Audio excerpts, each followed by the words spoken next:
ولی تیر خلاص و کرونا با ما زد. آره یادم حسین مرادی هم همین گفت، بهش گفتم که این مهمانسرا رو بستن، هتل‌ها رو بستن، شما بیچاره شدید. گفت هتل‌ها چیه، جاده‌ها رو بستن ما بعد. آره تیر خلاص و کرونا با ما زد. ببین البته میخوام بهت بگم که اتفاق اقتصادی کرونا تو آژانس‌های مسافرتی از دیدگاه من بهش نگاه کن. مثلا آقای ایکس تجارت آهن میکرد، خیلی پول داشت، خب نه در تهران ها، در ایران تجارت آهن میکرد. خب اون یکی دیگه تجارت نفت میکرد، اون یکی تجارت شکر.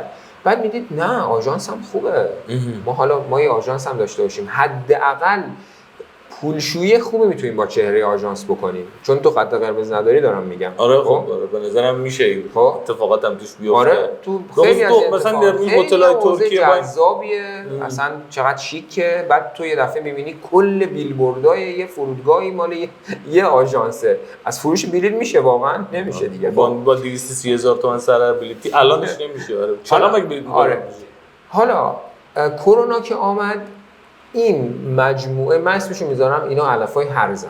میدونی چرا؟ علک شدن. آره به خاطر اینکه این نیومده یه اتفاق خوبی تو صنعت گردشگری یا تو صنعت هوانوردی برای کاسب اون بیزینسه. این کاسبه. آره نه تخصصی داره، هیچی، فقط پول داره و دیده که اینجا جای خوبی برای کسب درآمد. این علفای هرز همشون پاک شدن. خب و واقعا کسایی تونستن مقاومت بکنن که اول واقعا لطف خدا شامل حالشون شد و بعد ریشه داشتن تو این بیزینس.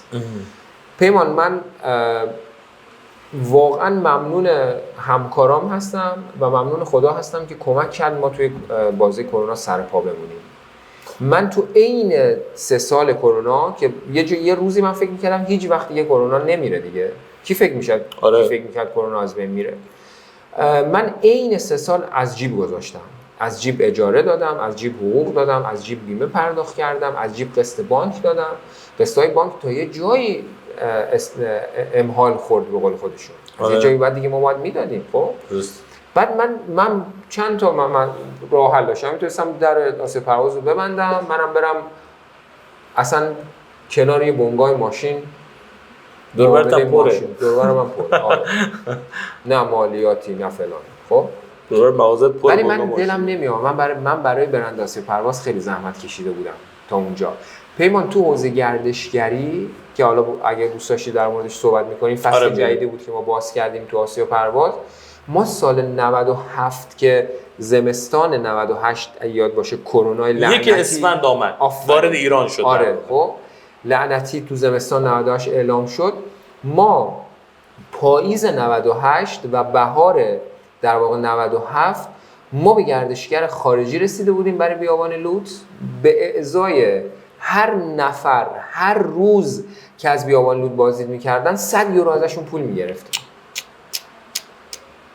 در واقع من دلم نمیومد اینو تعطیل کنم، تمومش بکنم. خیلی روزای بدی. خیلی روزای بدی. ببین کرونا اینجوری بود، یعنی برای یه بیزنس رو میبرد بالا، یه بیزنس رو میزد زمین، یه بیزنس رو میبرد بالا، یه بیزنس میزد زمین. یعنی به خصوص بیزنس‌های حوزه صنعت گردشگری یا هتلینگ یا هر آنچه که نیاز به ارتباط فیس تو فیس آدم‌ها داشت همه فیل شدن. ببین ما تو آسیا پرواز ولی شما موندین. ببین حسین مرادی هم همینو بهش گفتم. بذار حسین مرادی هم خب دیگه رزرواسیون آنلاین داشت دیگه. نه اولین حرفی که بهش گفتم تو چه جوری سر پا موندی؟ اونم تا مدت‌ها داشت از جیب میداد، ماشینشو فرو خیلی درگیش. الان حالا یه سری تسهیلات هم دولت داد ولی واقعا اینا آسیب جدی دیدن. میدونی جواب سوالتو در مورد من چیه؟ ما خودمون رو به هیچ موردی محدود نکردیم تو آسیا پرواز. هنوزم محدود نیستم. معنیش چیه؟ یعنی یه آژانسی فقط بلیت داخلی میزنه، یه آژانسی بلیت داخلی و خارجی میزنه. ما تو آسیا پرواز داخلی میزنیم، خارجی میزنیم، قطار میزنیم، اتوبوس بلیت اتوبوس میگیریم، هتل داخلی میزنیم، هتل خارجی میزنیم، قطار اروپا میزنیم، پرواز داخلی اروپا برات صادر میکنیم، ویزا میگیریم، پذیرش تحصیلی میگیریم، فول استاک، همه کار میکنیم. خب میدونی چرا اینا شاخه های بیزینس هم. من نمیتونم اونقدر الان دیگه هزینه ها زیاده که من نمیتونم روی یک شاخه متوقف بشم. آخه تو مجموعه که اینقدر آدم نداری. من میخوام این آقا شما یک کسب و کاری این همه شاخه داری میگی آره و در هر کمپانی بزرگ گردشگری برای هر کدوم از اینا یه آدم به قول بیرجانی دارن ابزارگی یه آدم گذاشتن. خب این برای قطار داخلی، این برای قطار خارجی، این برای هواپیمای داخلی، برای هواپیمای خارجی، برای هتل داخلی، این برای هتل خارجی x y z. ولی تو 10 نفر آدم نیرو نداری تو مجموعه. الان میگم تو برای همه اینا کار داری. پیمان ما رفتیم روسیه و من یه از سر اون موقع من وارد فضای اون قسمت زندگی صنعتیم بود در واقع. خب از سر کنجکاوی منهای قسمت‌های حالا حوزه تاریخ و گردشگری که واقعا بهش علاقه‌مند بودم توسط دو سه تا از دوستام که خیلی آدم بچهای با معرفتی بودن و در حوزه صنعت اون موقع در روسیه مشغول به کار بودن، من یکی دو تا کارخونه روس رو دیدم. خب میدونی همش مبتنی بود بر نیروی انسانی. صنعت روسیه مبتنی بر نیروی انسانی چون تفکر کمونیستی داره. آره. چون میگن آقا این دستگاه رو اگر ما بیاریم دقت کارمون میره بالا ولی 100 نفر از اون خوردن میافتن. تفکر اوناست. آره. من توی مجموعم پیمان برعکس اونا فکر میکنم. یعنی من میگم آقا من یه نیروی داشته باشم که بتونه کار 4 نفر 5 نفر رو به درستی انجام بده ولی من به اندازه همون 4-5 نفر حواشو داشته باشم. بهتر نیست؟ ببین این ایده خوبیه. خب ما در اسکیل یک بیزنس صحبت می‌کنیم، قطعاً برای تو یه بیزنس خیلی خوبه، ولی داستان اینه که خیلی حجم کارتو بالاه. آره من اصلا روز و شب ندارم. ما هر بار تو رو دیدم بیداری. یه نکته دیگه هم هست پیمان، واقعا پیدا کردن نیروی متخصص اینم چجوری پیدا تو واقعا تو هر فضایی توی ببین ما بزرگترین باگ ما در استان خراسان جنوبی در حوزه اشتغال نبوده نیروی کار. آره ببین من الان مثلا کار نیست. یه دوستی دارم که شرکت راهسازی داره، در 4 استان داره راه میسازه، 200 نفر نیروی زیر مجموعه. میگه ما نگهبان میخوایم 10 میلیون تومان هم حقوق میدیم پیدا نمیکنیم. من که دوستان رستوران میخواست بزنه از یه مجموعه در واقع حمایتی کشور، میخواست نیرو بگیره، یه مدتی کمیته امداد این کار میکرده که میگفت اگه از مدرجوی من کسی کار بگیره هم وام میدم هم مثلا بخش از بیمه‌شو میدم فلان اینا. بعد میگه خلاصه که از این مدرجوها اومد زنگ زد و گفته بود که نمیشه من نیامم اون بیمه‌مو فقط رد کنم. خب تو چی کار میکنی پس؟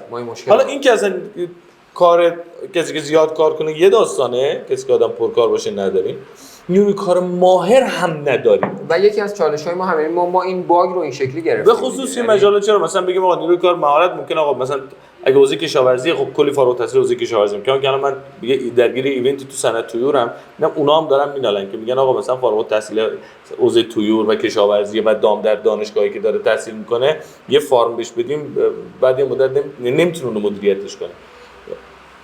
حتی محصل این حوزه هم که داریم ممکنه که اینجور باگای داریم. ما در یک صنعت کار میکنیم ما محصلش هم نداریم.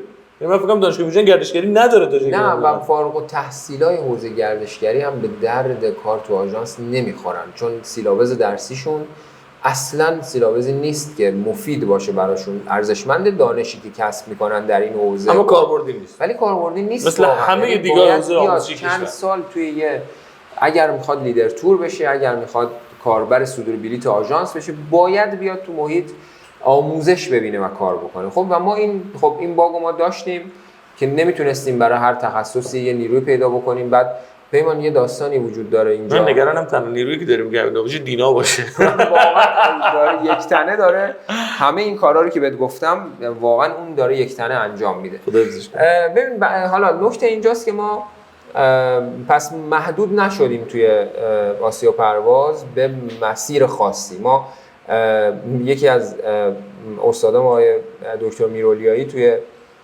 در واقع عالم مهندسی شیمی میگفت مهندسی شیمی اقیانوسی است به عمق 1 سانتیمتر. خب و واقعا درست میگفت. یعنی تو جریان مهندسی شیمی حتی تا دکتراش هم که پیش میری همه چی یاد میگیری.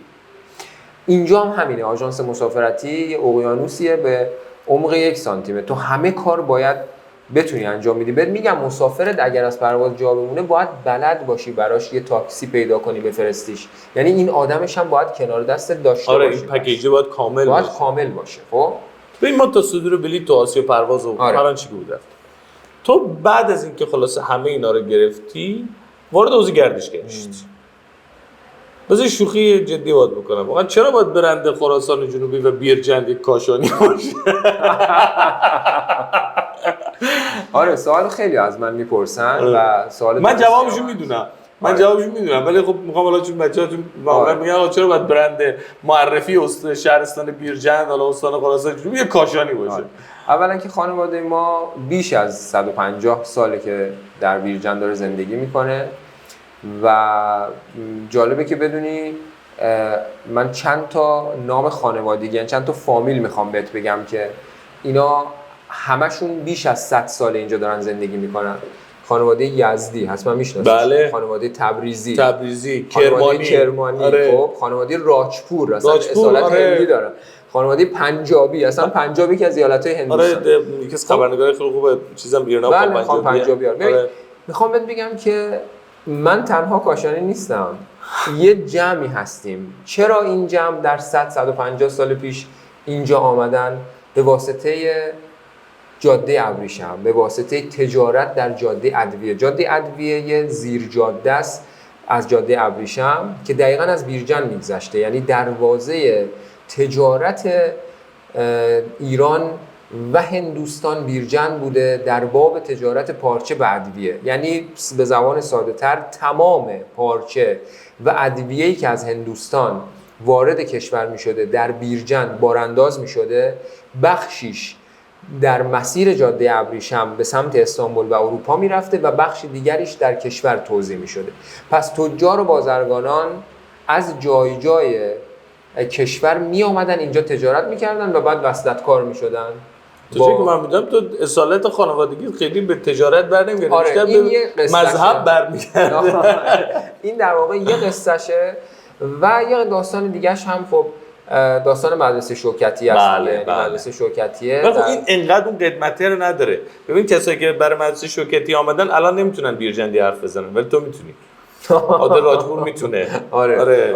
خان پنجابی میتونه. حالا اونایی که مثلا به خاطر تحصیل آمدن مدرسه شوکتی اون یه داستان سرجش ولی اونها هنوز نمیتونن بیرجندی صحبت کنن. ولی شما کاملا مسلطید به این قضیه و این میگم خیلی جالب بود.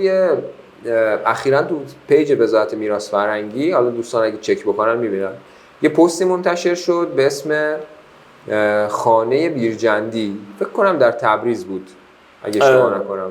خب و خب این هم قصه تجارته، یعنی ما تاجر بزرگ بیرجندی اصلاً کم نداشتیم که بجا و تجارت پیمان در تاریخ واقعاً خیلی مسیر حکومت‌ها رو تغییر داده، مسیر آدم‌ها رو تغییر داده، قصه زندگی‌ها رو عوض کرده و تجارت خیلی چیز عجیب و غریبی. حالا من به یک تا سفرنامه که آوردم با خودم آره من این کتابای جذابی همین من این تفاوتی که در کار تو هست در نگاه تو و نگاه تو از سواد تو میاد. مرسی. جدا از یه بخشی که ببین ما دو تا عامل داریم دیگه، محیط و وراثت.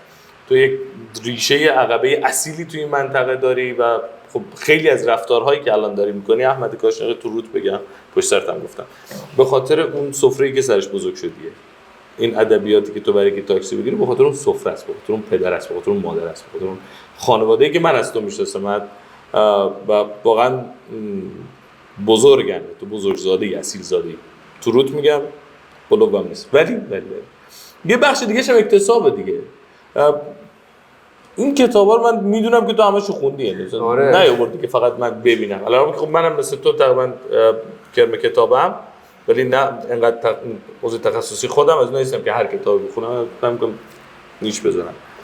از این کتاب برام میگی و اینا دیده تو رو چجوری به صنعت گردشگری باز کرد؟ ببین یکی از علاقه من و یکی از بالاخره تفریحات من مثل تو هم همینی، تو هم کتاب خونی. ما چون توی خانواده کتابخون من و تو بزرگ شدیم. اگر از ریشه ها و اصالت میگی، ریشه ها و اصالت خانواده شما هم بسیار محکم و جاش قرصه.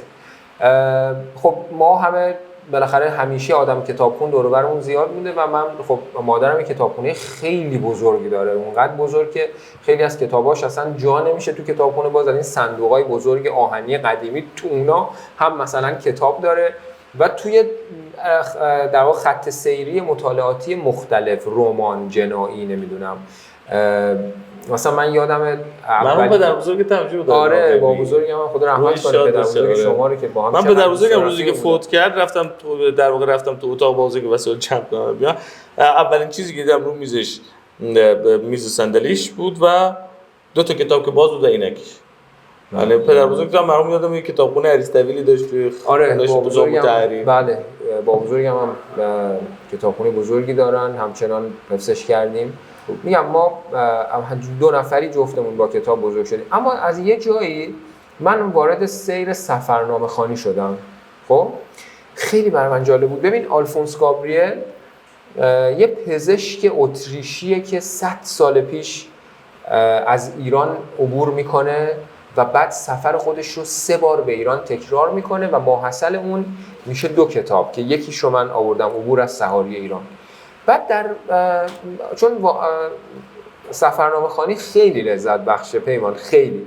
من این کتابو که خوندم دیدم که اسم روستاهای ما اینجاست. آلفونس گابریل در مورد روستاهای ما صحبت کرده، از گل گفته، از آره از افین گفته، از رقه گفته، از فریز گفته. خب بعدم چقدر جالبه این مثلا 100 سال پیش چی دیده، از مسجد جامع قایعین گفته، از مسجد جامع افین گفته. حتی پیمان آلفونس گابریل با شتر میخواسته از بیابان لوط عبور بکنه. خب اون به منطقه‌ای که امروز ما بهش میگیم ریگ یلان، آلفونس گابریل بهش میگه دریای ماسه‌ای که دقیقاً نهبندان و خاصتاً روستاهای دهسلم و حیدرآباد، چاداشی در خراسان جنوبی، شهداد در کرمان و نصرت آباد در سیستان و بلوچستان حاشیه ریگ یلانن اینا. خب و اون بهش میگه دریای ماسه‌ای. ببین چه تعبیری، یعنی چی؟ یعنی تو لب دریا میستی تا چشم کار میکنه آب میبینی، لب ریگ یلان هم وای میستی تا چشم کار میکنه ماسه میبینی. آره من یه تجربه جالب توی توریسم ژورنالیسم سند توریسم آقای شاه شمشیری مالایی بود، اگه اشتباه نکنم سال 97 اینا بود، آوردنش بیرجن. من به عنوان مترجم نمایندگی وزارت خارجه گفت که باهاش رفتی ریگ یلان. آره با هم من بردم ریگ یلان دیگه. پس تجربه کردی. اصلا من خودم زبونم بند اومده بود اون که اصلا نمیشه حرف بزنه. بیابان لوط اولین میراث جهانی ایرانه در حوزه طبیعی که در یونسکو ثبت شد. یعنی اولین میراث طبیعی ایران که در یونسکو ثبت شد بیابان لوط، گستره عظیمی که سیستان و بلوچستان، خراسان جنوبی و کرمان رو در بر گرفته. دومیش کمربند سبز شمال کشور، جنگل‌های هیرکانی که در یونسکو در واقع به عنوان اثر طبیعی ثبت شد. و اونقدر بیابان لوط عجیب و غریبه، به نظرم بهترین تعریف بیابان لوط 2 کلمه است: سیاره لوط. سیاره لوط. خب از آن دکتر مقصودی استاد تمام دانشگاه تهرانه و رئیس پایگاه جهانی بیابان لوط در وزارتخونه است. عملاً تو به خاطر سفرنامه خوانی ها رفتی سر وقت صنعت گردشگری. آره واقعا همینه. میدونی بر اساس این بیزنس مدل هم بستی؟ چی؟ بر اساس این بیزنس مدل بستی، یعنی عملاً که ورود من مسیر سفرنامه ها رو در تورهام بستم. ببین آلفونس گابریل یکیش بود. خب که من وقتی هی دوباره برگشتم خوندم. بذار بهت بگم عجیب و غریب. مارکوپولو در ایران، دوباره خود آلفونس گابریل این کتاب رو نوشته. سفر مارکوپولو در ایران، بخون ببین در مورد طبس چی گفته. چقدر ما نسبت به اینا بی اطلاعیم. خب ناصر خسرو باورت میشه از قاین، رقه، طبس، تون که امروز بهش میگیم فردوس عبور کرده. آره. و ببین چی گفته در مورد این شهرها. خب اینها سفرنامه‌های عجیب بود. بعد حالا ما میگم اونقدر این سفرنامه خواهی لذت داره، مثلا این یکی از سفرنامه‌های بسیار نابی که من توصیه میکنم اگه کسی دوست داره سفرنامه بخونه، از کاپ تا کیپ. از کاپ تا کیپ. ببین رضا پاکروان در واقع اومده تو لندن زندگی میکرده. خب از نورکاپ در شمالی ترین نقطه اروپا با دوچرخه رکاب زده تا کیپتون و این سفرنامه‌شو نوشته. بعد جالبه پیمان، تو این سفرنامه رو که میخونی خب یه جایی از اینجا من علاماتم گذاشتم خیلی برام مهم بود که بگم. مثلا بگم این چرا داره برای آره ببین انشالله، حالا من اینو میخونم انشالله که اتفاق خاصی برامون نیفته. خب یعنی این سفرنامه است. کتابش هم وزارت ارشاد مجوز به ما ربطی نداره. ببین این از یکی از کشورها، اجازه اسمش از در مسیر رکاب زدنش از شمال اروپا تا در واقع کیپتون در آفریقای جنوبی، این از یکی از کشورها عبور میکنه. ببین چی دیده. اصل قضیه قیمت بنزین است. دولت مدتی بود برای بنزین سوبسید میداد، اما حالا میگوید که دیگر برایش مقدور نیست و قیمت یک شبه بالا رفت. میدانید تظاهر کننده ها چه کار کردن؟ چند تا پمپ بنزین رو آتش زدن. میدانید دولت چه جوابی بهشان داد؟ تو بخون. اینترنت رو قطع کرد. ما هم تجربه کردیم نه؟ من فکر کردم داره ایران رو میگه. نه تو ایران نیست این اتفاق. چون معلومه کتاب قدیمیه، چون اتفاق در ایران مؤخره. آره اتفاق تو مصر میفته. تو مصر میفته. ببین میخوام بهت بگم که در این، چون در مسیر سفرنامه خوانی تو با آداب و رسوم و فرهنگ زندگی اون مردمی که اون نویسنده ازش گذشته آشنا میشی، بعد با اتفاقاتی که تو اون برهم افتاده تو آشنا میشی. دقیقاً. و برای من خیلی لذت بخشه. کره شمالی رفتی تا حالا؟ نه الحمدلله. از نیمدانگ پیونیانگ، رضا امیرخانی خب سفرنامه خودش رو برای کره شمالی نوشته، برای جایی که خیلی دلشون میخواد بدونن توش چه خبره، مردم چی میخورن، چی کار میکنن، چه جوری زندگی میکنن. منتهاش این بچه‌ها که فرار کردن تو سخنرانی تد رو من شنیدم. آره ببین رضا این کتابو اگر بخونی کامل، حتی عکس هم داره تو کتابش‌ها از کره شمالی. آره میدونی رضا امیرخانی در قالب یه گروه تجاری سفر میکنه به کره شمالی و مجموعه روزنامه اطلاعات و خدا رحمت کنه آقای دعایی که فوت کرد با پسر آقای دعاییشون آشنا بود. خب رضا امیرخانی قبلش کتاب نفحات نفت رو نوشته که خب خیلی کتاب سنگینی داره. من نمی‌دونم امیرخانی چیزام داره. آره اینو نوشته و این در قالب یه گروه تجاری رفت اونجا و تاییدش هم خب آقای دعایی داده بود از ایران که ایشون در واقع رفت اونجا. و بعد نمیدونی چقدر مثلا میگه که مردم تو کره شمالی فقط حق دارن یک مدل مو استفاده بکنن تو آرایشگاه و مدل موی رهبر کشورشون رو اجازه ندارن بزنن. اون باید تک باشه که واقعا باید تک باشه. میخوام بهت بگم پر از شگفتیه. یعنی تو هر صفحه‌ای رو که میخونی دوباره برمیگردی میخونی ببین درست خوندم یا نه. و چون این رضا امیرخانی جدیداً رفته و آمده، یعنی تو دهه ماست دیگه. آره این میشه مثلا مجموعه از، یا مثلا 7 هدین خب کبیرهای ایران. ببین 7 هدین یه نویسنده و پژوهشگر اروپایی سوئدیه که اواخر دوران قاجار از بیابان‌های ایران از جمله بخشی از بیابان لوط میگذره و ببین چی گفته در مورد بیابان‌ها. من تو رادیو تو این برنامه میز خبر که پنجشنبه‌ها مجریش هستم و اجرا میکنم، مدیر کل راه و شهرسازی استان مهمانمون بود، در مورد راه‌ها صحبت می‌کردیم. آقای اشتباه گفتم، مدیر کل حمل و نقل جاده استان آقای مهندس جلال زاده در مورد راه‌ها داشتیم با هم صحبت می‌کردیم و یه جایی من با آقای جلال زاده گفتم آقای جلال زاده ما در فلان بیابان 7 هدین گفته بود راهی داشتیم که اون موقع سنگ فرش بوده. میخوام بهتون بگم سابقه راهسازی در استان خراسان اینجوری مال امروز و دیروز نیست و اتفاقا آقای جلال زاده هم میدونست چون ایشون هم مدیر آقایه. گفت آره تو از کجا خوندی که من رو آنتن اصلا گفتم آقا این کتاب 7 هدینه بهش اشاره کرده. ببین چقدر به تو میتونه کنه. و این کتابایی که من به نشون دادم و برخی از اون کتابا رو من در واقع سفرنامه‌ها رو من نیاوردم خب چون دیگه خیلی شلوغ بود. میشد مثلا یک دسته سفرنامه است، یک گروه ژاپنی ان که به ایران سفر میکنن در دوران قاجار و جالبه که با حاکم بیرجند در دوران قاجار ملاقات میکنن و بیا ببین چی نوشتن در مورد حاکم. خب و حاکم چجوری در واقع اینها رو رسیدگی کرده به اعتبار اینکه اونها سفرنامه نویس. و تو از همه اینها، حالا جدا از بحث خط سفری که رودمپی که اینا دارن، از خدماتی که میگیرن از طرف، از چیزا خوششون اومده چیا بدشون، همه اینا رو توی پلن گردشگری برای میهمانان ما داری، درسته؟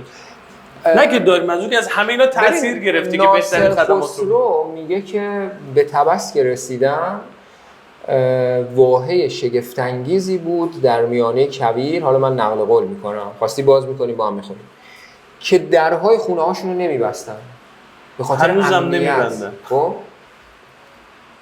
بعد توی 2 تا 3 تا از روستاها هم ناصر خسرو همین رو گفت. ناصر خسرو گذاشته بود رو حساب اینکه اون منطقه خیلی امنه و واقعا هم امن بود. اونجا الان هم هست. ما خراسان جوری جزو امن‌ترین سرزمین‌های مرزی ایران زمینه. این حرف گزافی نیست و با قدرت ما میگیم. خب ولی پیمان، من یادمه که چند سال پیش من با ایمان بهدانی می‌خواستیم یه نمایشگاه عکس بیابان لوط بذاریم که گذاشتیم تو فرنگسار شهرداری بود موقع. نه، توی گالری استاد اسماعیلی تو ارشاد گذاشتیم. بعد ما عکس‌ها رو که با هم بررسی می‌کردیم، ایمان گفتش که من مردم شناسی دهستان 2-3 تا کم دارم. کی بود؟ الحمدلله تیرباران گرما.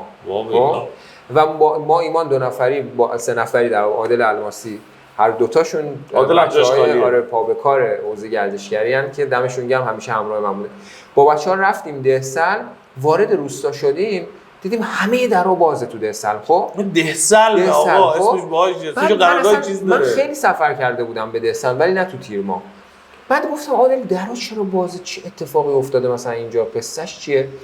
رفتیم جلوتر، 2 تا 3 تا از درهایی که بسته بود یه رمل ماسه‌ای جلوش ایجاد شده بود که اصلا طرف دیگه نمیتونست در رو باز بکنه. در باز گذاشته بودن. اون بازه بات‌های 120 روزه سیستان بلوچستانه. دهسل توی کریدوره، کف روستای دهسل ماسه‌بادیه. تو اگه در خونت رو ببندی یه رمل ماسه‌ای جلوی خونت درست میشه که اصلا نمیتونی در رو نمیتونی بری، نمیتونی بیای. آره. خب ببین این کدی بود که ناصر خسرو تو ذهن من گذاشت و بعد من این رو به عنوان یه جاذبه دارم به مردم و به گردشگران میگم، چون روستای دیگه من در خراسان جنوبی نمیتونم تصور کنم که کف ماسه‌بادی داریم کنار روستاها، ولی روستایی که کفش ماسه‌بادیه دهسلمه. خب اینا دونه دونه پازلایی بود که تو ذهن من چیده شد. مسیری که این بزرگان رفته بودن رو ما بارها چیدیم و نهایتش اینه که من دیدم ما چقدر در حوزه گردشگری پیمان ناشناخته هستیم. خب من شروع کردم به خاطر این سفرنامه ها خودم سفر کردن تو استان. از 94 تا 96 من در استان سفر کردم، با عادل، با ایمان، با حمید زابهی، با ابراهیم یوسفی، با صاحب سباق. حالا شاید خیلی از بچه چون خیلی زیادن، شاید حالا اسم بعضی‌ها مثلا یادم نیاد و اینها، توی تیم‌های مختلف، گروهی، تفریحی، ولی هدف من شناسایی بود، هدف من مسیربندی بود. خب ما تو همه این سفرهامون 6 مسیر گردشگری برای خراسان جنوبی نوشتیم، 6 روت گردشگری اصطلاحاً، که این روت‌ها تایم تیبل داره، زمان بندی شده است با موضوعات مختلف. روت روستاگردی داریم، روت گردشگری فرهنگی داریم، روت گردشگری تاریخی داریم، روت صنایع دستی داریم، خب روت طبیعتگردی داریم و روت کبیرنوردی داریم. این 6 روت در واقع اصلی گردشگری در استان. تا الان حتی اداره کل گردشگری هم اون موقع همچین روتی رو نداشت. البته وظیفه اونا نبوده، وظیفه بخش خصوصی تورگردان ها بوده. یه نکته دیگه که بگم که ما رو خیلی توی این داستان تکون داد و اتفاق در واقع مهم حوزه گردشگری در دفتر من بود، این بود که ما یکی از نمایشگاه‌های تهران توی غرفه یکی از دوستانم دیدم یه آقای پیرمرد آلمانی نشسته. اصلا از ظاهرش معلوم بود که اروپایی، چشمای رنگی، چشم آبی، پوست سفید، آفرین. و خب مثلا من نگاه کردم حدود مثلا 70-75 سال سنشه. خب این دوستم به من معرفیش کرد، آقای پیتر کربر، نویسنده کتاب گاید ایران به زبان آلمانی. خب من همونجا یه جرقه به ذهنم رسید که دعوتش کنیم بیاد بیرجند. بعد ما با هم یه چند دقیقه صحبت کردیم و بعد من دعوتش کردم و اونم سرسری گرفت. بعد بهش گفتم شما توی کتابتون از بیرجند چیزی گفتید؟ دوباره فکر کرد، گفت بیرجند کجاست؟ گفتم بین کرمان و سیستان و بلوچستان. خب چون مطمئن بودم از کرمان و سیستان تو کتابش گفته. بعد میدونی چی پرسید؟ گفت مگه بین کرمان و سیستان هم جایی برای دیدن هست؟ گفتم حالا که اینجوری شد حتما باید دعوت ما رو قبول کنید، کل هزینه‌هاتون هم با ما. بعد جدولش رو در آورد و تو زمانبندی و فلان و اینا 2 روز تونست خالی کنه. بهش گفتم 2 روز خیلی کمه. گفت من واقعا همین 2 روز رو فرصت دارم. به دینا گفتم دینا غنیمته. براش بلیط رفت و برگشت دادیم، هتل براش گرفتیم. خب این مثلا 1 ماه 2 ماه ایران بود دیگه. و توی بازه زمانی آمد ایران. ما با هم تو بافت تاریخی چرخیدیم، چون زمان نداشتیم فقط تونستیم خوست رو ببینیم. و روی پله مرسه شوکتی با هم نشسته بودیم. به من گفت احمد تو به من کمک کردی که من بفهمم بین سیستان و کرمان، دیگه یادم نبود اون جملهش، خودش یادش بود، بین سیستان و کرمان یه گنجینه‌ای به اسم بیرجند و خراسان جنوبی هست. بعد بهش گفتم پیتر شما تازه همه استان ندیدیم، استانمون خیلی وسیعه. ببین پیتر رفت و 1 سال بعد دیدم که از اداره پست زنگ زدن که آقای کاشانی میشه بیای تا اداره پست و اینا. گفتم که آره. و یه بسته‌ای دارن. گفتم که داستان چیه؟ گفت حالا بیا. خب دوستام هستن آشنایی هم میدی خزایلی دوستان. آره حالا بچه دوستان اخلاقی و اینا بچه همونجا. بعد گفت یه بسته از آلمان برای شما رسیده. بعد ما جسارتا بازش کردیم. حالا نمیدونم توی مسیر بالاخره کارتونش باز شده یا هر چیزی، یه کتاب توشه. باز کردم دیدم که کتاب پیتر. من چون تو رو تایم مصاحبه من بدقولی کرده بودم و دیر رسیدم، یعنی ما 6 امروز با هم قرار بود، من 6 و 20 دقیقه رسیدم دیگه. دیدم خیلی بی‌انصافیه که من باز یه 10 دقیقه 15 دقیقه دیگه هم بذارم روش برام اون کتابو بیارم. حالا خواستی عکسشو برات میفرستم.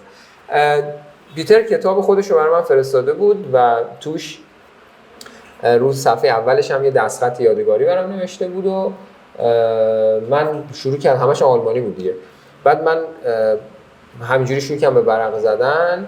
بعد دیدم بیرجند رو آورده، خوست رو آورده، مرسی شوکتیه رو آورده، شمس العماره که رفتیم با هم غذا خوردیم آورده، هتل کوهستان آورده، موبایل منم توی کتاب زده، ایمیل و شماره تلفن دفتر. هر کی خواست بره این منطقه بره تو. آره به عنوان یه آدم معتمد پیتر من اونجا معرفی کرد. سال بعد پیتر و مایکل با هم اومدن، نه دیگه حالا با اسپانسری ما، با هزینه خودشون، توی مسیر ادیشن بعدی کتابشون. مایکل پسر پیتر بود و عکاس کتاب بود. خب یه روت براشون بستیم، تقریبا اکثر جای استان دیدن. ادیشن بعدی کتاب کامل‌تر شد. پیمان من دفتر نشسته بودم، ساعتای 8:30 شب بود و در باز شد. یه خانم آقای اروپایی، اونا از ظاهرشون مشخص بود که اروپایی هستن، آمدن نشستن و بعد من فهمیدم هلندی هستن.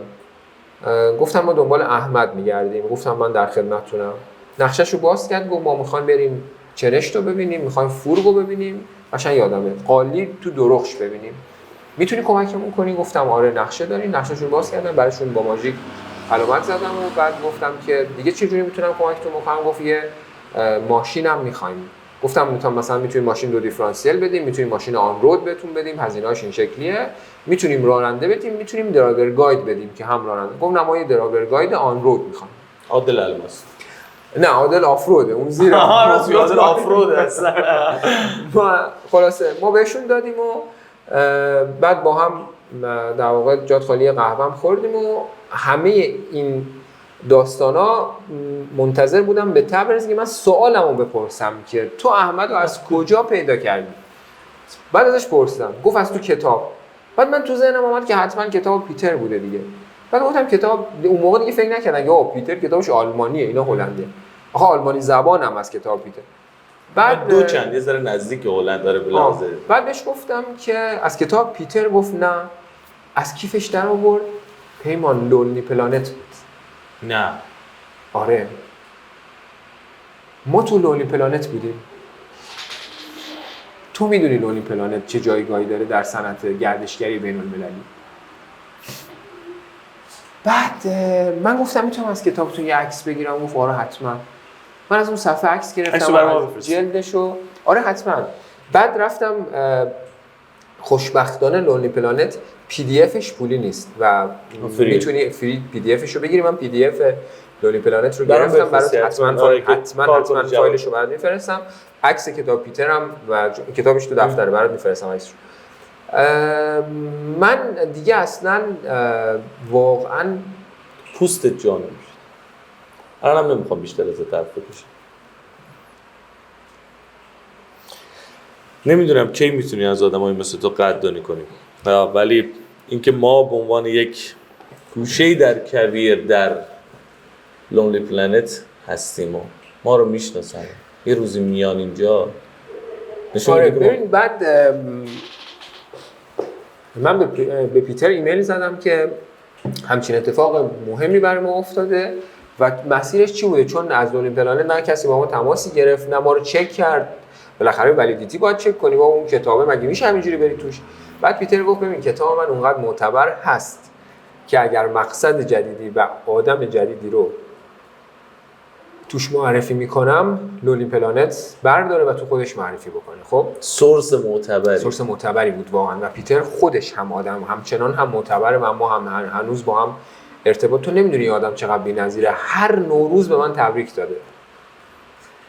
آره من ارتباط با این اروپایی‌ها چون حالا جلسات میزنه، مثلا نمیزنه هپی نیو ایر، خب میزنه هپی نوروز. نوروز رو یعنی انگلیسی می‌نویسه هپی نوروز. خب و از پله کتاب پیتر و از پله کتاب لونلی پلنت من بهت گفتم پادکست تو امیدوارم یه روزی یه پله‌ای بشه که یه روزی کسی پاشو تو روی این پله بذاره و وارد یه بیزینس بشه و تو اضافه کردی شاید هم تصمیم بگیری که وارد اون بیزینس نشه واقعا. و لونلی پلنت و کتاب پیتر دو تا پله شدن برای ما. پیمان بهت میگم اوایل مثلا 98 اواخر 97 من هر روز که ایمیلمو باز میکردم ریکوست داشتم. مسافر اروپایی از اسپانیا، ایتالیا، ژاپن، اروپای شرقی، حتی مثلا لهستان، لیتوانی. خب اصلا نمیدونیم ما به هدفمون نرسیده بودیم، ما از هدفمون عبور کرده بودیم. تو از هدفت عبور کردی، حتی برای این برنامه‌ریزی نکردی. نه ببین ما در خوشبینانه ترین حالت برنامه‌ای که ما داشتیم، تارگتی که به قول روزیا زده گذاشته بودیم که بهش برسیم، این بود که ما گردشگری داخلی رو برای خراسان جنوبی در واقع ایجاد بکنیم، گردشگران رو در خراسان جنوبی رقم بزنیم و خراسان جنوبی یک مقصد گردشگری در کشور بشه. ما اصلاً برنامه‌ریزی برای حضور گردشگران بین‌المللی در خراسان جنوبی نداشتیم. ببین اصلا پلن حضورشون یه داستانه. پلن بودن شما در واقع بزرگترین سورس گردشگری دنیا یه داستان دیگه است اصلا. آره. ببین تو بخوای ما رو این هیچ پلنی نداشتیم. آره شاید دلت می‌خواست که در واقع مثلا گردشگر خارجی بیاری. خب مثلا که ما تو لونلی پلنت، یعنی اگه بهش فکر می‌کردم حتما تلاش می‌کردم برای حضور در لونلی پلنت، چون از شناختی که از خودم دارم، چون اون چیزی که تو فکرمه باید بهش برسم، ولی من اصلا بهش فکر نکرده بودم. نزون تلویزیون‌های مراد بود. حالا بهت بگم که این فضای در واقع جریان گردشگری، حضور گردشگران خارجی در خراسان جنوبی این شکلی باز شد و بعد ما مسیرهامون رو پیمان چیدیم. سکتورهای در واقع حلقه‌های زنجیره گردشگری رو ما چیدیم. من به خاطر اون سفرهایی که بهت گفتم تو استان کردم با فعالین گردشگری روستایی پیمان آشنا شدم. یه نکته خیلی مهم میخوام بهت بگم. ببین امروز که با هم صحبت میکنیم خراسان جنوبی 9 اثر ثبت شده در فهرست میراث جهانی یونسکو داره و بیش از 1000 اثر ثبت شده در فهرست میراث ملی کشور. معنی این 9 اثر رو میخوای بدونی؟ اهمیتشو؟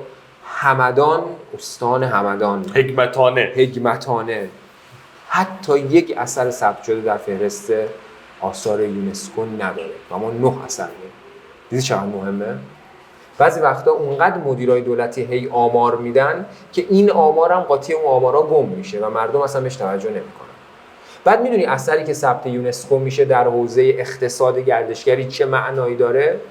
یعنی اگر تو برای دیدن یک اثری که ملیه، مثلا یه قلعه است، مثلا قلعه فول، مثلا قلعه بیرجند، مثلا فلان کاروانسرا، فلان آب انبار، تو میخوای معرفیش بکنی که گردشگرا بیان بازدید بکنن، باید کلی تلاش بکنی، محتوا ایجاد بکنی، محتوا بسازی، پول خرج کنی، بعد این محتوا تو در شبکه‌های مختلف نمایش بدی، دیده بشه، ویو بخوره، تا یکی بالاخره دوست داشته باشه بیاد اینو ببینه. ولی اثری که تو یونسکو ثبت میشه روند بازاریابیش برعکسه. خب گردشگران حرفه‌ای میخوان خودشون رو در زمره بازدید کنندگان اون اثر ثبت کنن و تیک بزنن که ما باغ اکبریه رو دیدیم، اینم عکسمون توش. چون پرشین گاردن 9 تا داریم در یونسکو، یکیش باغ اکبریه است. یعنی عملا یه جور بلاگرها فریتور میان تبلیغ میکنن، اصلا برند خودشون میدونن، برند اونا نه که بلاگر بیاد اینجا بگه آقا دست در نکنه آقا ایکس اومده اینجا، آقا ایکس خوشحاله که اومده اینجا. بس میبینی چقدر مهمه. حالا قالب این 9 اثر جهانی و قالب اون 1000 اثر ثبت شده ملی در دل روستاهاست. میخوام نتیجه بگیرم. اگر توسعه صنعت گردشگری در خراسان جنوبی رقم بخوره، توسعه اقتصاد گردشگری روستایی در استان رقم خورده. مگر همه دولت‌ها از ابتدای انقلاب تا کنون دنبال توسعه اقتصاد روستایی نیستن؟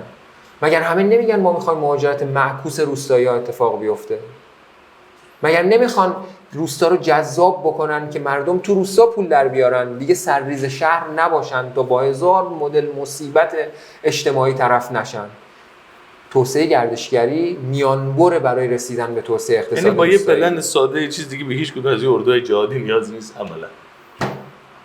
به هیچ کدوم از این حمایت‌های مؤمنانه هم نیاز نیست. آره.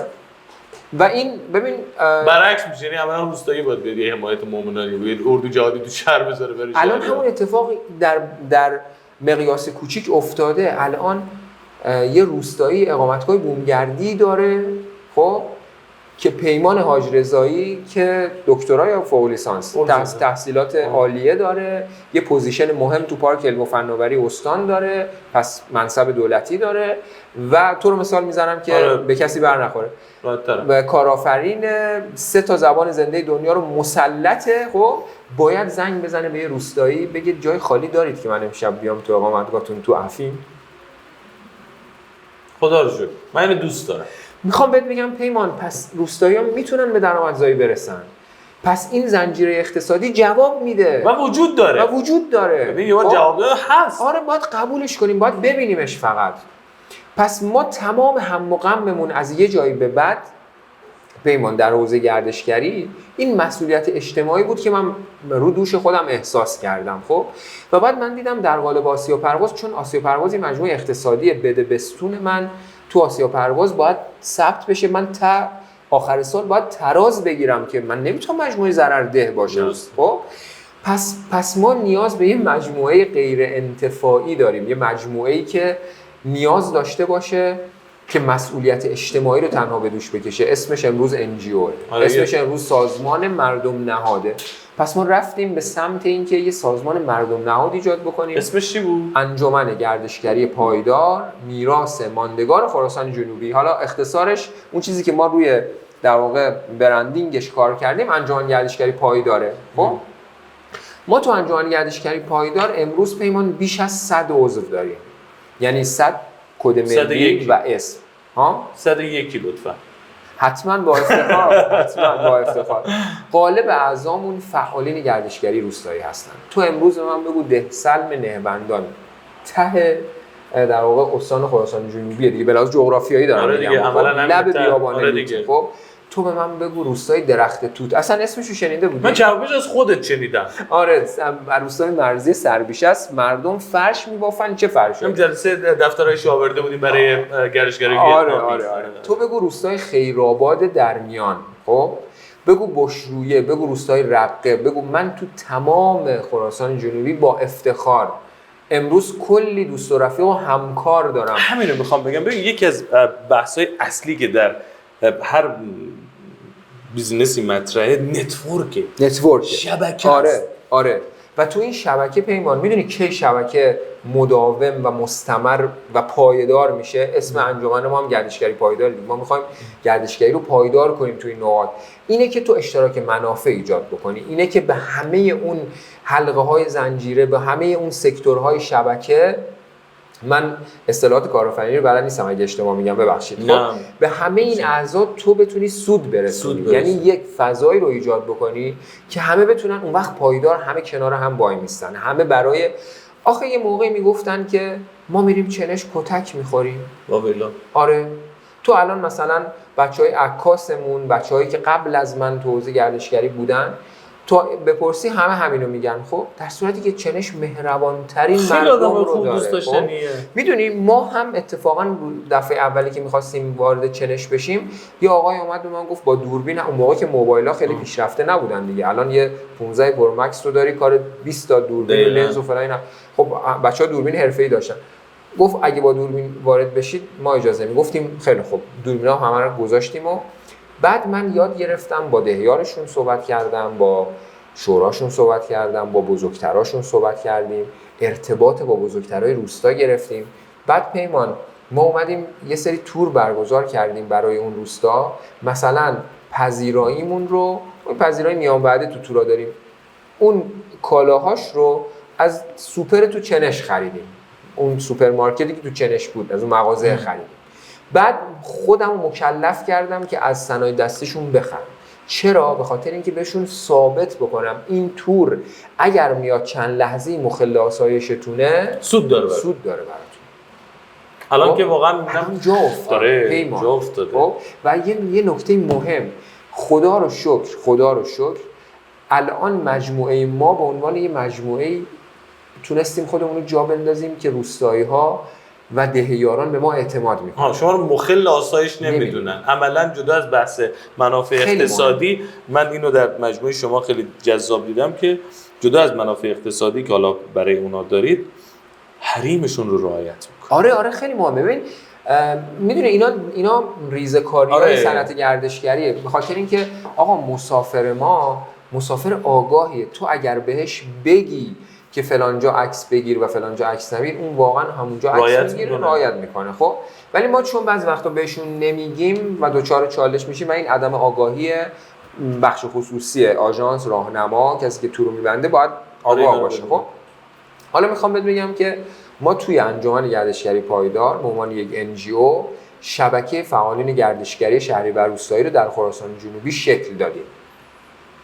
ما توی شبکه راهنمای تور داریم، اقامتگاه بومگردی داریم، هتلدار داریم، راننده آفرود داریم، بلد محلی یا لوکال گاید داریم. خب همه اینا رو فول استاک یه چیزی یاد گرفتم. ما همه اینا رو تو این در واقع جمع کردیم. حالا انجمن گاهگاهی رویداد برگزار میکنه، رویداد آموزشی برگزار میکنه به تفاخر نیازی که احساس میکنیم، رویدادهای فرهنگی برگزار میکنیم و یه سری بالاخره اتفاقات یه پلن دیگه هم که دیگه در واقع شما بعد از گردشگری ورود کردید بس صنایع دستی بود. من اینو نشون بیننده‌ام بدم. این فرش دستباف زیبایی که می‌بینید هدیه احمد کاشانی عزیز و مجموعه آسیا پرواز به برنامه پیوکس ماست. در واقع یک تابلویی است نفیس که توش یک فرش دستباف از نقشه‌های استانه. آره این نقشه بومی استان، این پرنده هوبره است. این بزه. آره اینها میدونید طرح‌های خیالی و اسلیمیه که در فرشا به کار میره. خب هوبره میدونی که یکی از پرنده‌هایی هست خاص منطقه است. زادبومش در واقع زادبومش این منطقه است و خب جزو نقوش اصیل و سنتی. ببین این خب الان با توجه به قیمت مثلا فرشای دستبافت واقعا خیلی رفته بالا، یه جوری شده که الان نمیشه فروختش، نمیشه خریدش. یعنی به اضافه اینکه مثلا گردشگرایی هم که میان، خب اونها هم نمیشه ازشون انتظار داشت که یک فرش دستبافت بخرن یا اصلا حمل و نقلش واقعا خیلی سخته، سنگین هم از فرش. این در واقع تابلوهایی که آماده شده که توی فروشگاه موزه لباس اینها رو میتونن عزیزان موزه لباسی که توی در واقع هم خانه شریفه نه تو بافت تاریخی در خانه تاریخی بیبی مرادی بود نه یه خانه موزه تاریخی عروسک‌ها داریم پردلی. خانه داریم پردلی آره خانه تاریخی خب پردلی خورشیدی الان هم اونجا موزه بود. لباس آره خانم دلیری و آقای سیروسی اونجا هستن که خب جواد آره جواد و همسرش آره جواد و همسرش اونجا عالی. موزه لباس و اونا شکل دادن. خیلی هم موزه جواد مدتی رو درست بحث پنبه ملک خیلی داشت کار و می‌کرد تمام تلاشاش اونجا بازنمایی کرده. موزه لباس خیلی خوب جواد میتونن هم دانشگاهی بود با ما هم دانشگاه جواد تاریخ میخونه اگه اشتباه آره دانشگاه بیرجند داره چقدرم علاقه داره به یعنی از اونایی که واقعا بسیار مسلط از جای درستی بله از راهنمایان تور بسیار با شخصیت ما. برند اسپدالتون چی اون داره روی چیز کار میکنه اسپدال خیلی مختصر مفید میخوام بگم آره تایم نداره بله اسپدال یه تیم ورک بود. یعنی من مهدی باقری یه روز مهدی باقری هم قرار بیاد گفته که میام نمیتونیم پیداش کنیم. خوب آره دیگه پیدا کردنش ذره سخته. من و مهدی باقری و خانومم یه تیم در واقع سرتیم 3 نفره شدیم و بعد یک گروه 20 نفره رو شکل دادیم. هدف چی بود؟ هدف این بود که ما روی صنایع دستی، روی پارچه‌های دستباف در استان کار بکنیم، ارزش افزوده ایجاد بکنیم روی این مشکل اصلی که ما تو صنایع تبدیلیمون تو استان به شدت ببین ما 7 پارچه دستباف در استان رو شناسایی کردیم. پارچه‌هایی که متاسفانه به دلیل اینکه الان جاذبه اقتصادی برای تولید کننده ندارن گاه به دست فراموشی سپرده شدن. از این 7 پارچه دستباف به انضمام سنگ‌های زینتی و استفاده از گلیم و فرش‌های در واقع دستبافتمون در استان یک کالکشن لباس آماده شد. این کالکشن هیچ جا رو نکردیم. خب من دیدی؟ من توی دفتر معلم مهدی یه بار عکساشو به من نشون داد. خب ما یک کالکشن لباس آماده کردیم. عکاسی مدلینگ شد. یعنی حامد مثلا مدل آقامون بود و چقدر خفن بود این کت جلوار اون کتای تک. اصلا باورت میشد که اون اصلا باورم پارچه مثلا برک مهدی رو خیلی دوست دارم. میگفت این برک گفتم برو من خالی نمونه قشنگ برند خارجی گفتم نه پیام به خدا بگو حامده. نگاه کردم راست مثل مدل حامده. حتی لباسای زنونه مثلا با ترکیب مله و سنگای نیمه قیمتی که روش کار شده بود دکمه‌ها سنگ بود. آره دقیقاً. خب بعد این برند اسپدال با بهره‌گیری از اون نام درختان سپیدار آره اینو من یه توضیح بدم که عزیزان غیر بومی اگه میشن اسپدال نام در واقع در گویش بیرجندی به درخت سپیدار میگن اسپدال. حالا بعدا انگلیسیش هم براتون ترجمه می‌کنم میذارم این شد در واقع نام برند ما. برندمون در مرکز چرا لانچش نمی‌کنید؟ ببین یه سری تغییرات تو استان در حوزه مدیریت استان اتفاق افتاد. یه سری اتفاقاتی در حوزه اقتصاد استان رقم خورد. این البته قصه‌ای که میگم مال مثلا از 4 سال پیش تا الان. اسپدال من یعنی خیلی وقت پیش در جریانش بودم. یه موقعی مثلا ذهنشون متبادر نشه به تغییرات 1-2 ماه اخیر یا 2 سال اخیر. ما حدود یه پروسه 4 ساله رو داریم با هم صحبت می‌کنیم دو تا دولت توش عوض شد. آره ما ترجیح دادیم. یعنی من و مهدی با هم دیگه چون صاحب برندیم 50% برند اسپدال مالکیتش مال منه 50% مال مهدی. میگم در سازمان مالکیت صنعتی ثبت شده. اینو فقط میتونم بهت بگم که پیمان تا الان هر کدوم از عزیزان صنعتگر صنایع دستی من دستشون رو میبوسم و وارد این حوزه شدن و خواستن که مثلا همین ایده شاید به ذهن اون نمیخوام بگم کپی برداری کردن چون ما اصلا ایدهمون رو انتشار ندادیم. شاید یکی از اولین برنامه‌هایی که داریم راجعش حرف میزنیم اونا به ذهنشون رسیده و رفتن جلو به گرد پای اتفاقی که در تیم 20 نفره اسپدال افتاد نمی. اصلا ما هدفمون بازار داخلی نیست.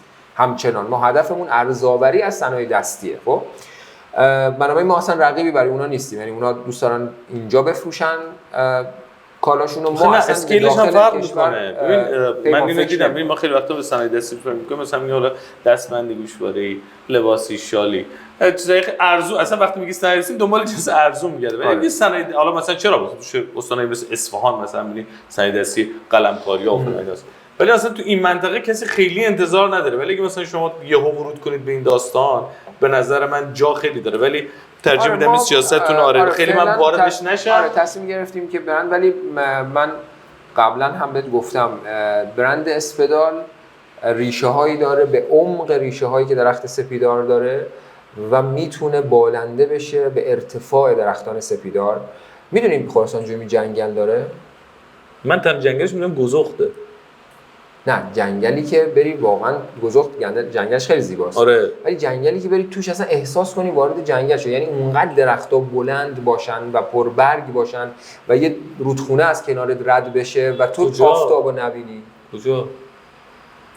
محدوده بیرجند که نباید باشه علالقاعده، چون حداقل این منطقه رو من تا حدود 70 80 روستای خان جنگل سپیدار. آره سمت جلگی موجود. آره نه خان سمت میره سمت معدن طلا جادوگان به معدن طلا جادوگان. نه روستای خان درمیان. خان درمیان، من خان خوست رو فکر کردم. نه خان درمیان از اسدیه به سمت زوهان که حرکت میکنی یه تابلوی نوشته خان. خب حتما برو پیمان، چون من جمعه اسدیه بودم. طبیعت گردی هم هستی. آره حتما نوردی طبیعت گردی. آره که مثلا با ماشین تا یه جایی که ماشین میره بری و بعد چای کوله بندازم چای بخورم راه برم. راه صاف باشه راه برم. تنبل‌ترم بشه. نه خب اینم بالاخره سبک لذت بخشه.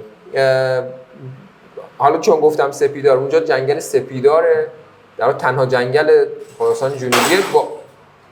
با این اتفاق خاصی افتاد. دوستان راحت باشید، این پایه نورمون افتاد، نورمون قش کرد.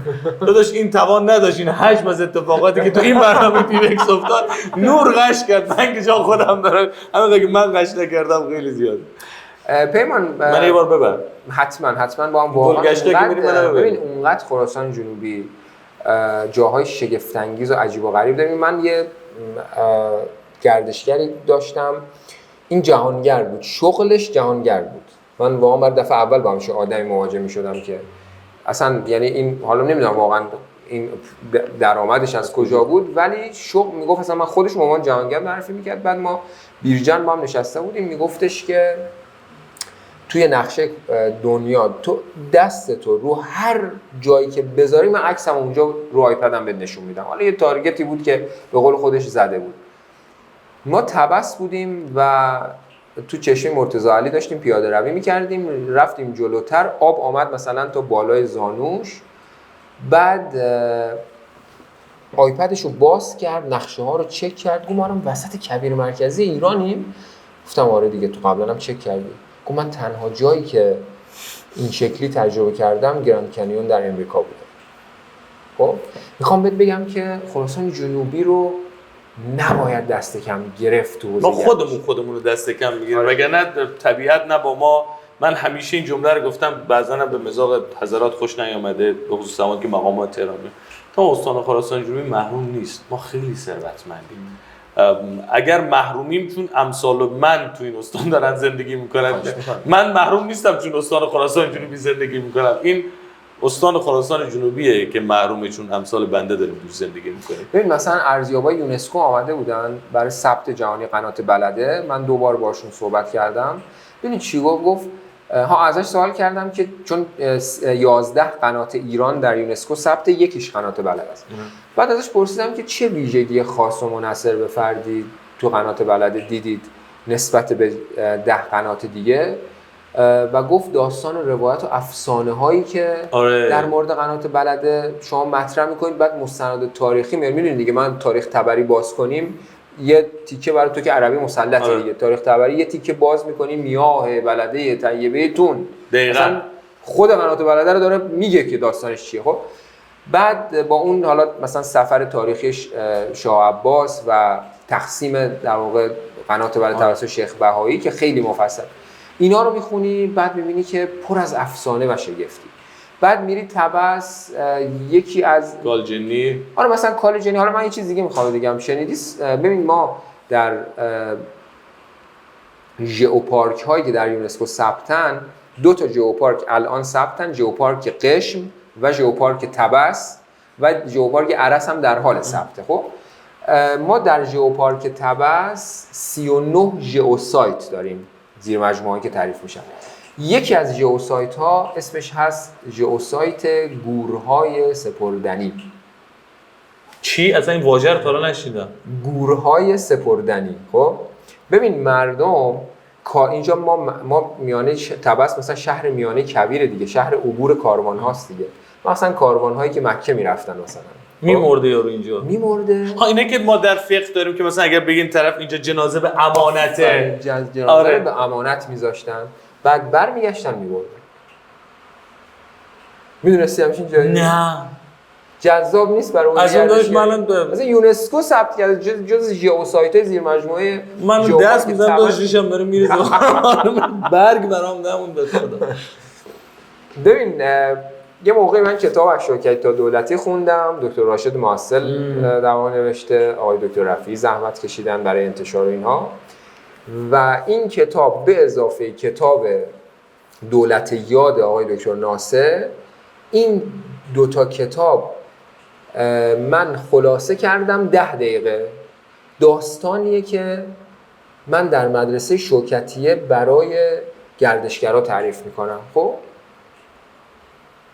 من تا حالا کسی رو ندیدم که ببخشید اینجوری میگم ناک اوت نشه از شنیدن این داستان. من یه تجربه جالب دارم. من یه توری داشتم رؤسای کتابخانه‌های دانشگاه‌های سراسری کشور. آقا دانشگاهی بودن، دولتی هم بودن، دکترا هم داشتن، کتابخونه هم بودن، رئیس کتابخونه هم بودن. من باور کن شب استرس، اینا یه سمیناری بود در همایش بود در بیرجن که قرار بود ما توری بیرجن گردی براشون برگزار کنیم. دکتر سیف اللهی هم مسئولش بود اگه اشتباه نکنم. خیلی سال گذشته واقعا شاید اسامیشون یادم رفته. بعد من استرس داشتم که آقا من به اینا چی بگم، اینا خودشون رئیس کتابخونه است. ولی من با اعتماد به نفس دقیقاً چون دیتاهای من مبتنی بر کتابه و مبتنی بر تاریخ شفاهیه، حتی اونا ناکوت شدن. وقتی من کتاب، ما تو هر سایت گردشگری که میریم پیمان کتاب معرفی میکنیم. ما امروز یعنی واقعا خدمتی که آقای دکتر رفیعی، آقای دکتر راشد معسل و این بزرگانی از این دست به فرهنگ و تاریخ این مرزوم کردن، شاید ما الان قدرش رو ندونیم ولی آیندگان حتما میدونن. خب ببین این شد چکیده. روستا، چند تا روستا داریم که اونقدر حرف برای گفتن داشته باشن که براش کتاب نوشته شده باشه، نه یک جلد، 2 جلد. اسرار دره هریوند. اسرار دره هریوند پیمان، نه یک جلد، 2 جلد، 2 جلد اسرار دره. اسدالله زمانی پور بودن دیگه. بله دکتر زمانی پور. بله. این بعد از در واقع کتابی بود که ولی سرکار بعد از کتابی بود که به عنوان مود مرکز نهارجانشون نوشت که اون هم کتاب شگفت انگیزیه. خب ببین ما برای درمیان کتاب داریم، برای فورگ کتاب داریم، نمیخواد کنی فقط ببین هریوند رو در واقع میبینید. خب اینا شد لاین بعدی مطالعاتی من و تیمم. خب پیمانی چیزی بهت بگم، ما در تورهای استانگردی، حالا فرق نمی‌کنه بیرجنگردی، روستاگردی، این 6 تا روتی که بهت گفتم، اونقدر بمباران دیتا میکنیم گردشگر رو، البته با در نظر گرفتن علاقهشون، کشششون، اون سبک و سیاقشون و طبعشون، فیوریتشون به قول تربیت. اونقدر ما بمباران اطلاعاتی میکنیمشون که لحظه‌ای که از بیرجن میخوان بیان بیرون یا از خراسان جنوبی میخوان بیان بیرون، باورشون میشه که اینجا ریشه های عمیق تاریخی داره، اینجا ریشه های کهن تاریخی داره و اینجا دیار بزرگان نیست، اینجا یه سرزمین دورافتاده نیست. این تارگت اصلی من بود که بهش رسیدم برای حوزه گردشگری داخلی پیمان. خب این حجم از استراتژی‌های ارزشمندی که یک نفر برای بیزنسش، یعنی روزی که طرف داره از بیرجن میره داره احساس میکنه از یک تمدن داره فاصله میگیره. آره واقعا به خدا قسم میخورم همینجوریه. یعنی اینجا فقط یک استان نیست، یک شهرستان نیست، یک بخش سیاسی، نه اینجا یک تمدن ساکن بوده. و ببین من تاریخ بیرجن رو از اواخر دوران افشار، از اواخر دوران افشار تا پهلوی دوم با علاقه مطالعه کردم و در این دوران هر سال تاریخی که از من بپرسی در مورد این خطه، یعنی در مورد خطه جنوب خراسان دیروز و خراسان جنوبی امروز، خب میتونم پاسخ بدم. پس سوال گردشگرام هم بدون پاسخ نمیمونه. خب ببین مثلا ما میخوایم باغ گلشن ببینیم تبسکم، فکر نکنم من ببین الان مثلا خیلی جالبه، برخی از فعالین ما در استان فکر میکنن من ارق به قاین دارم، برخی فکر میکنن من ارق به بشرویه دارم، برخی فکر میکنن من ارق به بیرجن دارم، به خاطر اینکه من هر جا که میرم و فضاش پیش میاد از اونجا شروع به صحبت میکنم من ارق به خراسان جنوبی دارم. خب ببین مثلا ما میریم طبس میگیم آقا باغ گلشن ببینیم، خب باغ در اواخر دوران زندیه احداث شده و گونه‌های متعدد گیاهی و آب روان و اینا. خیلی خوب، خیلی قشنگ. بعد میگم بریم موزه ببینیم. بعد 90% گردشگرا ریاکشن دارن که نه موزه ما حوصلمون سر میره. خب میدونی یه جمله است که همشون رو وارد موزه میکنه، موزه که تو باغ گلشنه. خب و ما همیشه از تایم تیبلمون عقبم میمونیم، یعنی ما اگه قرار داریم مثلا نیم ساعت تو موزه بمونیم همیشه 1 ساعت میمونیم، چون حالا دیگه گردشگرا بیرون نمیان. خب من ازشون سوال میکنم میدونید الان اگر بریم تو موزه قدیمی ترین فسیلی که از نزدیک میتونید ببینید چند سالشه؟ تو میدونی پیمان؟ یه عدد بگو. من قدیمی ترین فسیلی که تو زندگیم دیدم توی مجموعه جزایر آزورس پرتغال بود. دندون تخم دایناسور بود دیگه، همین دیدم. مال چند صد میلیون سال پیش بود. ولی تو این منطقه نه. هیچ دیتایی نداره. 480 میلیون سال پیش باشه خوبه؟ داداش موقع دایناسورها هم نبودن به خدا. 400 فسیل اونجاست توی موزه فسیل طبس.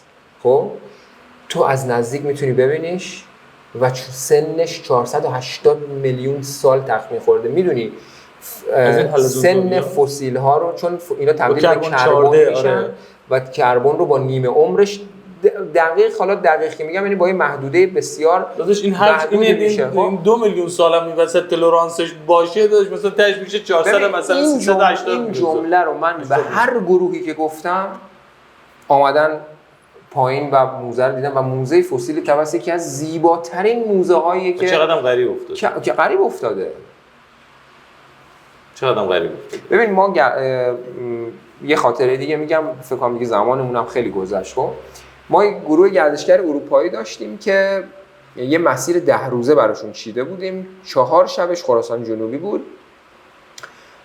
خب اینا در واقع در مسیر برگشتشون از طبس، ما از بوشویه و طبس و اینا دیدیم، در مسیر برگشتشون از طبس یادم بنداز یه مسیر گردشگری هم میخوام به بینندگانتون معرفی بکنم. اینو میخواستم بگم اتفاقا. در مسیر برگشتشون از طبس ما خب زیارت امامزاده گذاشته بودیم دیگه. حالا یه نکته دیگه در مورد بارگاه ملکوتی حضرت حسین ابن موسی الکاظم علیه السلام. بارگاه ملکوتی ایشون جزو ژئوسایت های جهانی ژئوپارک طبسه. من نمی‌دونم، فکر کنم فقط اون جنبه مذهبیش، به خاطر معماریش، به خاطر در واقع اصولی که در تزیینات استفاده شده و به خاطر پوشش گیاهیش. خب این 3 تا دلیل مهمه و جزو سایت‌های جهانیه. یعنی اصلا دلم میخواد ببینی ارزیابی یونسکو چی گفته در مورد اون، که نمیدونم مسلمون نبود دیگه، حالا ممکن ارادتی نداشته باشه چی گفته در مورد اونجا. بعد یه ذره ما با مخالفت مواجه شدیم تو گروه گردشگرا. اینا اروپایی بودن و من دو مسیر بود که لچ کنم بریم آقا به اعتقادات مذهبی ما، یعنی چی باید بالاخره آمدیم. و یه داستان دیگه که ما یه برنامه جایگزین بهشون بدیم اما هوشمندانه. بهشون گفتم باشه ما نمیریم زیارت، شما راست میگید ما زیارت نمیریم، علیرغم اینکه تو برنامه‌تون بوده و ما بستیم و جابجاییش کار حرفه‌ای نیست، ولی حالا اگر احوالشو ندارید نمیریم، اما میریم یه بجاش میریم یه زورخانه تاریخی. خوبه؟ همه گفتن آره خوبه، ما زورخانه ندیدیم و اینا. ما رفتیم زورخانه امیر عرب و من قبلش با حاج مهدی قمری هماهنگ کردم، ازش کسب اجازه کردم. زورخانه امیر عرب بیرجند؟ آره. من آره ما برگشتیم. بعد میدونی زورخانه امیر عرب 120 سال قدمت داره. خب تفاوتش نسبت به زورخانه‌های قدیمی که تو در یزد و این ور اونور می‌بینید چیه؟ اینه که زورخانه‌های قدیمی در یزد و کرمان و فلان اینا یا آب انبارن که امروز تبدیل به زورخانه شدن، یا زورخانه‌هاشون به 100 سال نمیرسه قدمتشون. این از اول زورخانه بود. اول زورخانه 120 سال بیش از اصلا میدونی دیگه بهش میگفتن زورخانه لوبند. آره لوبند یه اسم دیگه هم داره ولی خب نمیشه. آره لوبند. آره لوبند. بعد ما بیرجندیای اوریجینال این مکانیت‌ها رو می‌دونیم. بعد اون میگم گود خیلی گودش و الان خب تنها موزه میراث پهلوانی کشور اونجاست دیگه. یعنی حاج مهدی قمری بالاخره یه همتی کرده و من دستمون هستم، واقعا دمشون گرم، پهلوان درجه 1. خب ما از باجا رخصت گرفتیم و حبیب شاهرزاده هم اون روز در واقع ضرب میزد و من گفتم آقا اجازه میدین عزیزان بیان مثلا بعضیشون هم خانومن اینا، گفت آره خانوما بیان بالا بشینن طبقه پایین، آقایون طبقه پایین بالا بشین، آقایون طبقه پایین ببینن ورزشو. ببین ما زیارت امامزاده رو لغو کردیم. 1.5 ساعت گردشگرای اروپایی من زیر مده امیرالمومنین بودن.